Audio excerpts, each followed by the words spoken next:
Season's greetings to everyone, and this is a call out to all the other YouTube reviewers.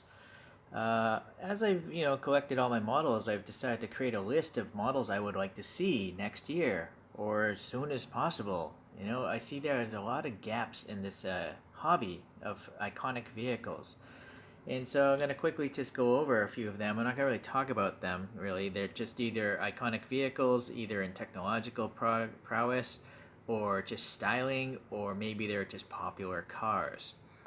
So, let's see. Just looking at this collage that someone else made, yeah, I think most of those cars are already done. So, no need to get into those.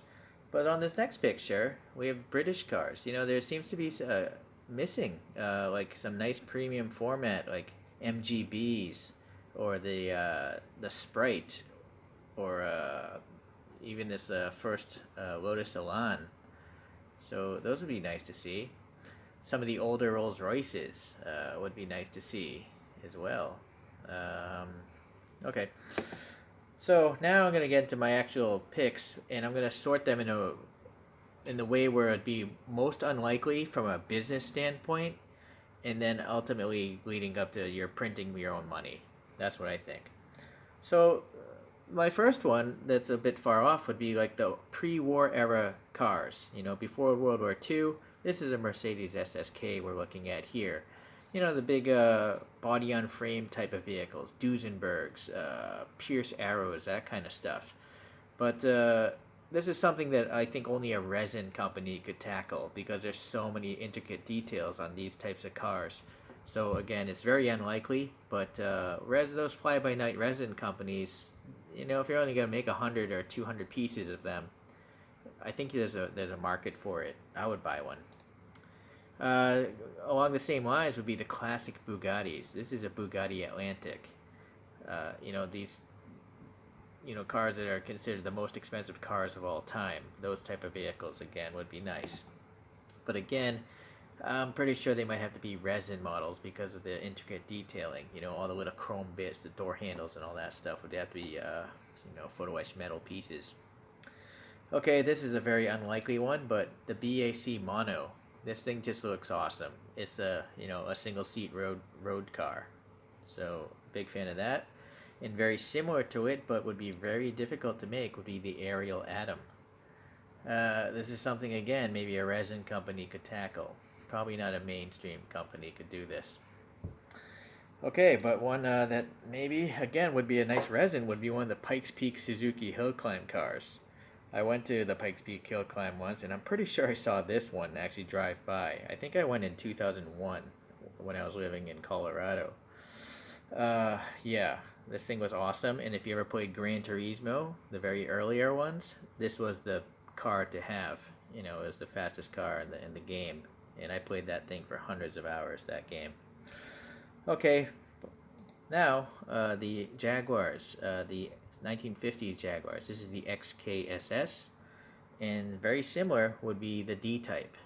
These are historic vehicles of racing and technological prowess. Introducing disc brake systems and winning Le Mans, that kind of thing. We're gonna go off on a tangent because I know I have a couple Fiat Pandas, and if someone's willing to make Fiat Pandas, both Kyosho and TLV, why not someone make the Yugo? This was like the joke of my childhood. Not many Yugos exist today because they probably weren't very good. But I would buy it, just for the comedic value. Okay, and then similar from in Europe, you got the Trabant. I think the hood of the Trabant is like some sort of cardboard or something. I think it's made in Poland, but I'm pretty sure they made a lot of these cars too. If not for the comedic value, just the amount of people that own these things. It would be interesting to have like a premium format of this. Maybe like mini GT level, that kind of, between 10 and 20 bucks kind of thing. Okay, so those are the more obscure random ones that I don't really see anyone making, but it would be nice, this is kind of a wish list. Now this one is the E-Class, the second gen, the W210, and this is the AMG version. But this, style of Mercedes where it has the two ovoid headlamps, when it first came out, I thought that was cool, and I've ever thought it was cool ever since. I think this is a classic car, just already, and yeah, it's a stylish looking vehicle. Okay, another one would be the first Audi A8. I believe this is one of the very first cars to be all aluminum. So that was an interesting technological thing that went on, and it's just a nice big Audi, So this would be a great car to have, I think, for most people's collections. Along the same lines would be the older Mercedes S-classes. So when you think about movies growing up, or I do think about movies growing up, this is the car that all the bosses or the bad guys had, or the sheiks or the princes or whatever.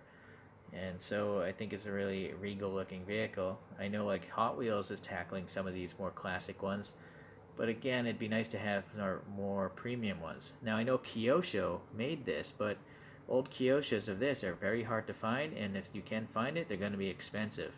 So whoever decides to make this could sell it for less than a Kyosho eBay one, and it should be better than the Kyosho one. Okay, so now this one is, we're starting to get into the printing your own money kind of thing. The Porsche 917. This is a monster of racing history. So this thing has a lot of street racing credentials. You could have a lot of different liveries. It would be a great model to get. The very first Range Rover. This is another icon of automotive history. The first luxury SUV. I believe this is considered by most people. And it's just cool looking. I mean, there's plenty of other Range Rovers being made and Land Rovers being made, but why is no one making a premium version of this? I know, I think it was either Hot Wheels or Matchbox has one, but again, I'm looking for higher grade stuff, something that looks like the photograph and not a toy. Another big void would be the Audi Quattro Rally. This one particularly won Monte Carlo. Ideally, this one with all these crazy fog lights, it would be awesome.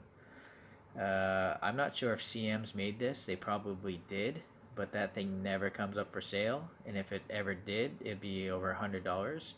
So again, you'd be printing your own money if you could sell this for. I mean, if Mini GT made this for 10, 15 bucks, you'd sell a lot of them. This is such an icon of history, right? Or 64. Now, I know Mini GT is getting into the rally cars, so hopefully this is on their production plate, but it would be nice to know sooner than later. Okay. Now, I'm putting the Ford GT40 in here. I know that like Auto World has one, and Kyosho has one.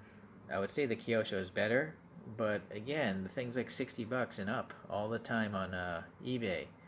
So, Mini GT, I'm calling you guys because you already make the Ford GT.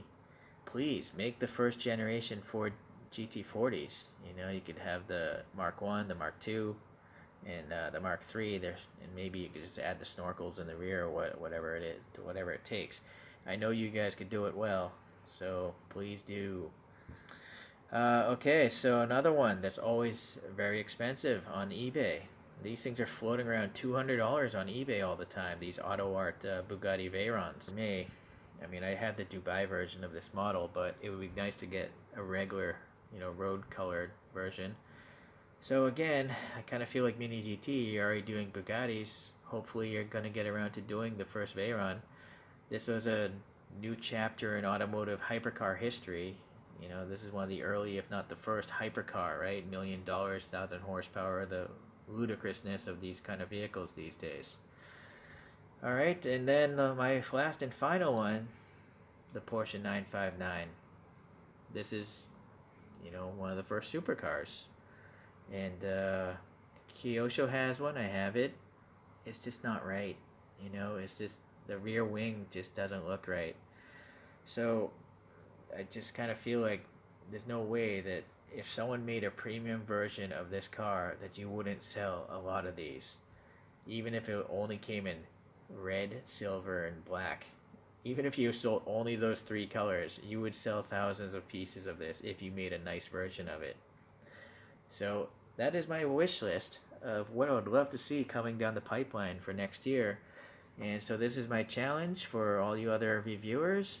And also, please, commenters, guys, maybe write which ones you would like to see made the most. or throw in your own ideas as well, because there's an infinite sea of cars that could be made. But these are the ones that come to the top of my mind right now. All right, well, thanks for watching, guys, and keep on collecting. Enjoy the holidays.